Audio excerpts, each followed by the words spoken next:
У імя Отца і Сина, і Духа Святого. Амен. О Єзу, Ти так моцно любиш нас і ахвяруєш себе за наші грахи.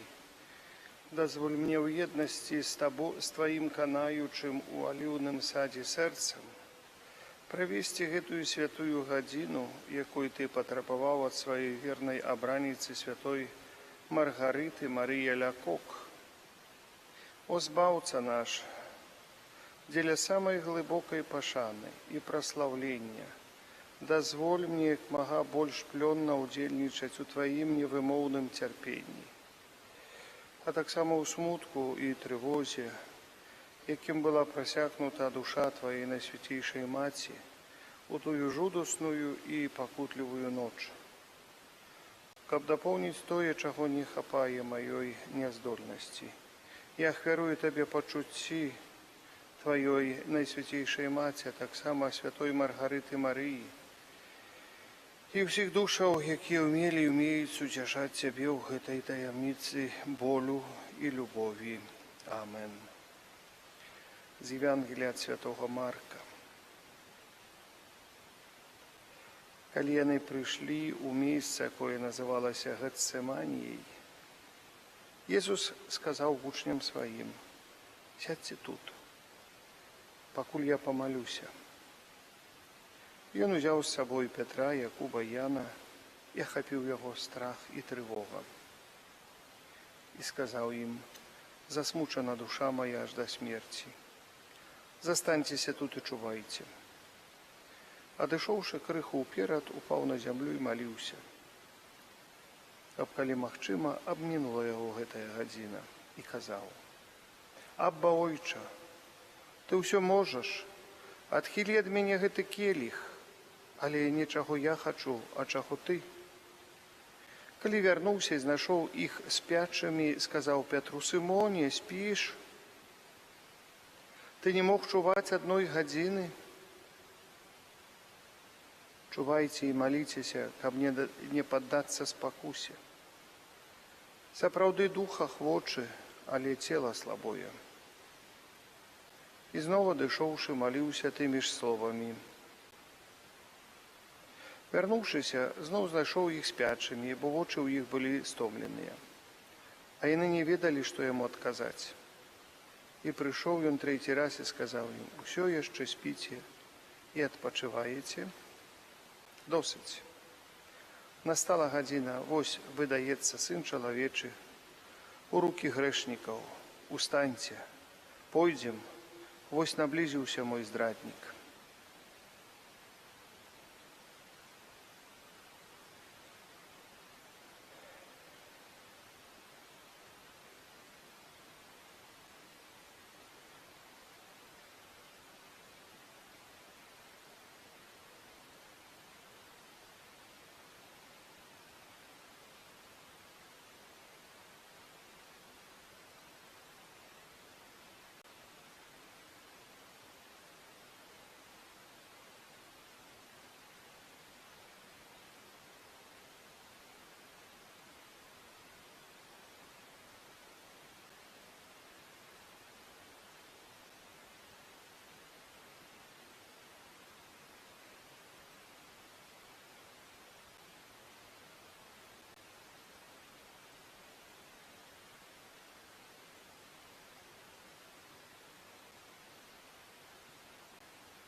Пасля апошняй вячэры і ўстанаўлення на свяцейшага сакраменту пан Езус, ведаючы, што набліжаецца гадзіна, калі ён павінен быць выдадзены, ідзе са сваімі вучнямі ў аліўны сад. Езус аддаляецца ад іх, каб быць на адзіноце. Падае тварам на зямлю і цалкам аддаючыся волі спрадвечнага Айца моліцца: «Ойча, калі ты жадаеш, адхілі ад мяне гэты келіх, але не мая воля, а твая няхай станецца». Затым, шукаючы суцяшэння, ён ідзе да сваіх вучняў, а ўбачыўшы, што яны заснулі, вяртаецца ў сад і паўтарае ту ж малітву.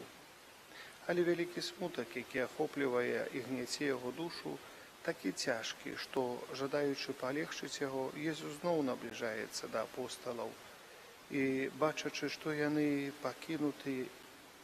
ён пакінуты імі, звяртаецца да спрадвечнага Айца, просячы адхіліць келіх мукі.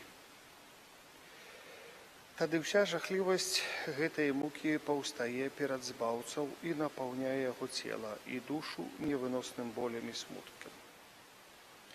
Жахлівае аблічча безлічы грахоў, якія збаўца павінен быў знішчыць, выклікае ў яго смутак і невыносны боль нават у большай ступені, чым набліжэнне мукі. Ён бачыў усе прыніжэнні, крыўды, знявагі, якія яго чакалі на крыжовым шляху, але разам з тым бачыў і вялікую бездань грахоў, жудасны цяжар, якіх узяў на сябе. Гэта было падобна да неўтаймаванага шквалу беззаконня, які абрынуўся на яго. Нягледзячы на знішчальны боль, Езус пакорліва схіляецца перад сваім Айцом, і крывавы пот яго сплывае на зямлю. Што робіць пан Езус, каб палегчыць смутак і боль? Ён зноў доўга і горача пачынае маліцца. Такім чынам ён вучыць нас, што малітва – гэта найбольш эфектыўны лек для нашых цярпенняў. І чым мацнейшая спакуса, тым цяжэйшае змаганне з ёй, тым больш частаю і гарачай павінна быць нашая малітва. Калі пан Езус так маліўся, з'явіўся анёл, каб умацаваць яго. І зноў жа не таму, што Збавіцелю быў патрэбны анёл, а для таго, каб вучыць нас, што настойліва молячыся, мы заўсёды знойдзем сілу і суцяшэнне ў Богу. О душа, якая любіць Езуса! У цялесных цярпеннях і духоўным прыгнёце душы заўсёды паўтарай: «Божа, не мая, твая воля няхай станецца». Прымай цярпенне ў духу міласціўлення за грахі ўсіх людзей і за свае ўласныя. Заглыбляйся ў малітву, з даверам чакаючы дапамогі і суцяшэння, якія яна прыносіць. Адаруй пана Езуса ў яго кананні, просячы яго, каб калісьці даў палёгку ў тваім кананні. У кананні ўсіх, хто сёння павінен адысці з гэтага свету, родных і сяброў, знаёмых і незнаёмых, ворагаў і непрыяцеляў. Калі ты будзеш выконваць гэта аддана, тады прымеш смерць без жалю, у якую б гадзіну Бог не пажадаў паклікаць да сябе. Сэрца Езуса будзе тваім прытулкам у кожны момант твайго жыцця і смерці.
Єзу Христе, Ти потонаєш у нестерпным болю за моих грехов, с покорою схиляюсь перед Твоей величью. Мой наимилейший збавца, своим життем и болезною мукою Ты даешь мне приклад самых досконалых цнотов, у яким я был бы никчемным, коли б не старался наследовать Тебе, мой Пане. Я горячо прагну йти за Тобою, і нехай це моє рішення буде пленом моего розважання. По Твоим прикладе я хочу виконувати тільки волю Божию, у руки Твои, отдаючи мою власную волю. Я хочу тривати на молитві, не глядячи на її сухость, прагну прославлять Тебе, серед праці і терпінню перемагати себе во всіх слабостях моих и супротивстоять бунтарству моей искаженной натуры.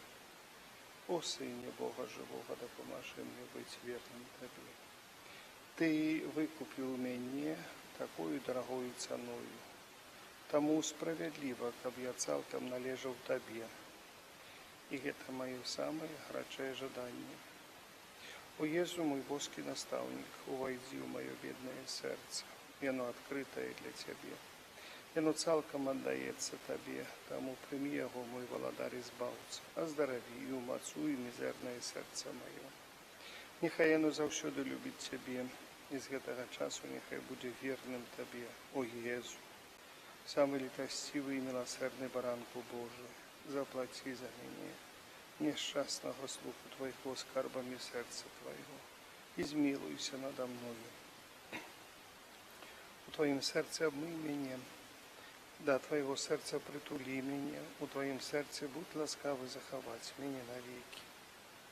О Найсвятейшая Панна Мария, Ты самая наилепшая наша матуля, поєднай нас с Твоим Сыном и открый нам Его сердце. Святые анёлы, оховники этого свету и наши святые заступники, молите Бога Отца, каб деля сердца Сына Своего Он был до нас милосердным и вернул нам неудячным детям Своим свою ласку и любовь. Амен.